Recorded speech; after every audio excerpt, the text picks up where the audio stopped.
महंगाई लगातार बढ़ रही है। ऐसे में आम आदमी की खाने की थाली को सस्ता कैसे किया जाए, इस दिशा में सरकार लगातार एक से बड़े एक कदम उठा रही है। गेहूं, आटा, दाल, तेल, हर चीज़ को सस्ता करने पर फोकस बढ़ चुका है। लेकिन क्या वाकई आम लोगों की थाली सस्ती हो रही है? यानी सरकार के कदमों का कोई असर दिख रहा है? बता रहे हैं हमारे सहयोगी विश्व मोहन, बताएं। देखिए, महंगाई की मार पूरी दुनिया में को परेशान कर रही है। भारत ही नहीं है, कहीं 40 साल से की ऊंचाई पर महंगाई, कहीं 30 साल की ऊंचाई, कहीं 20, कहीं 10 साल की ऊंचाई पर है और भारत भी उससे अछूता नहीं है। लेकिन सरकार की पूरी कोशिश है कि कैसे आम लोगों की खाने की जो थाली है उसको कंट्रोल में रखा जाए, वो सस्ती रखी जाए। सस्ती थाली रखने की कवायद है। लेकिन आपके खाने की थाली में सबसे ज़्यादा क्या ज़रूरी होता है?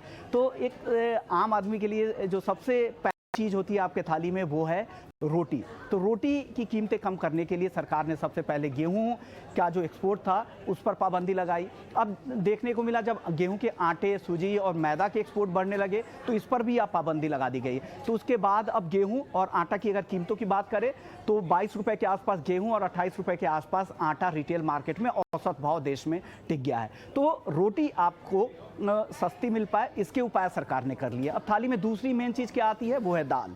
और दाल के लिए सरकार ने तुअर और उड़द को मार्च 2023 तक ड्यूटी फ्री इंपोर्ट करने की इजाज़त दे दी है। इसके अलावा आप देख ही रहे हैं कि चना और मूंग जैसे दाल की कीमतें एमएसपी के नीचे भाव चले गए हैं, रिटेल भाव। तो एक तरह से दाल भी आपके लिए सस्ती मिली है, पर्याप्त सप्लाई है और पिछले एक साल में दाल की कीमतों में कोई इजाफा नहीं हुआ है। चना दाल देखिए 68 रुपये, तुअर 95 रुपये, मूंग दाल 95 रुपये, मसूर दाल रिटेल में 90 रुपये है। यानी तमाम दाल की कीमतें रिटेल में 100 रुपये के नीचे पिछले एक साल से ज़्यादा समय, यानी दाल की महंगाई भी आपके लिए राहत भरी है। अब इसके बाद आता है आपकी थाली में जो सबसे ज़्यादा इस्तेमाल होता है। कोई भी थाली में कोई भी सामान हो, बिना खाने के तेल का तो बनता नहीं है। तो खाने के तेल की कीमतों कम करने के लिए सरकार लगातार नए नए कदम उठा रही है।